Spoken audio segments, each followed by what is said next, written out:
Hi everybody, I'm Kate Jablonski. I'm so excited to be talking to you today about More Than Dancers. Enjoy!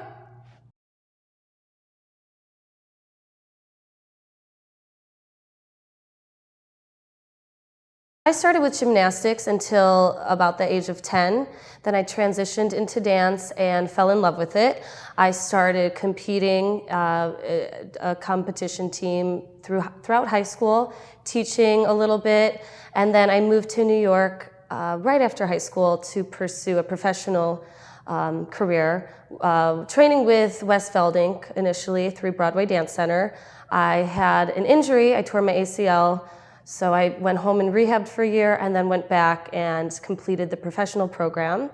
After that, returning back to Chicago, went to school full-time at the University of Illinois at Chicago for entrepreneurship, and then began teaching more and choreographing, and then opened my studio in 2009, Beyond Words, and then we're entering our 7th year now.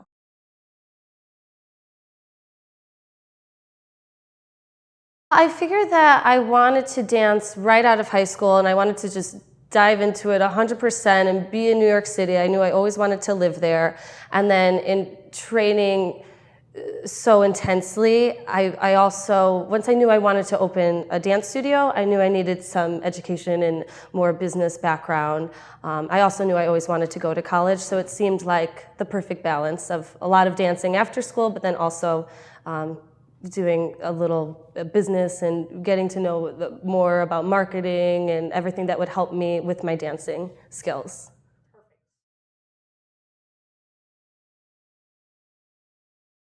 I would say summer is a time to get out of your box and to explore new avenues. A lot of my students take gymnastics or acro or something that they just wouldn't have time to do during the school year, or a special ballet intensive, or at our studio I host a Camp Kate and there's different students that come to that, and then I have my dancers that go to different intensives. So it's just time to explore different avenues, to maybe hear a teacher say the same thing a different way and have it click for you, and to make new friends, and just to try something fun and be refreshed when you come back to the studio.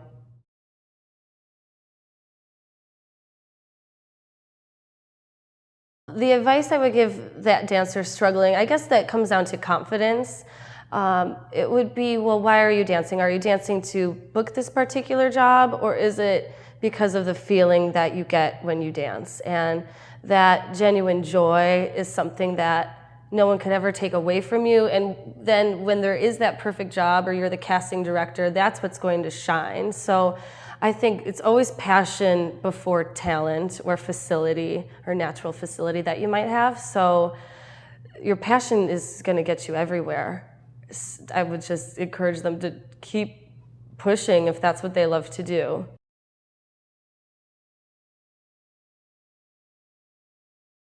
What's really exciting is the caliber of teachers that are offered. It's really incredible. I'm not sure the kids even realize that they can go to this event for one weekend, and that the teachers that are there and that are working with them, it's unbelievable to have them under one roof and to be able to have them in such an expedited sort of weekend that is so close to your home.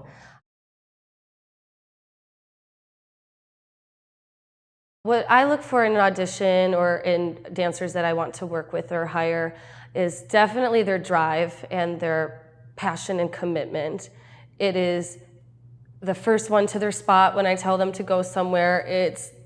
They practice the combination from the day before, even if it went from here to here, that there's this progress and this aspiration for growth. That is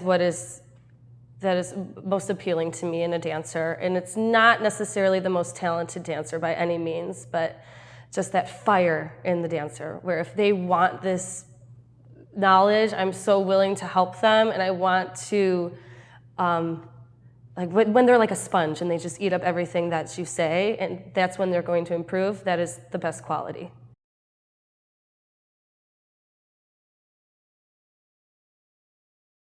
So a teenager that knows they want to be a professional dancer or a choreographer, I say they need to do a lot of research, and it needs to be their sort of journey and path. And so getting help from their parents and their teachers is wonderful, but what I always say is, okay, well, what would be your ideal job?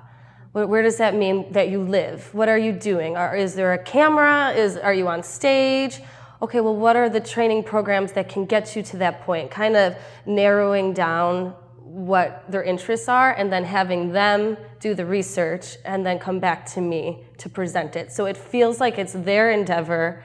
It's not all my ideas. I think that's important that they do the research and then they have the guidance from their teachers and parents.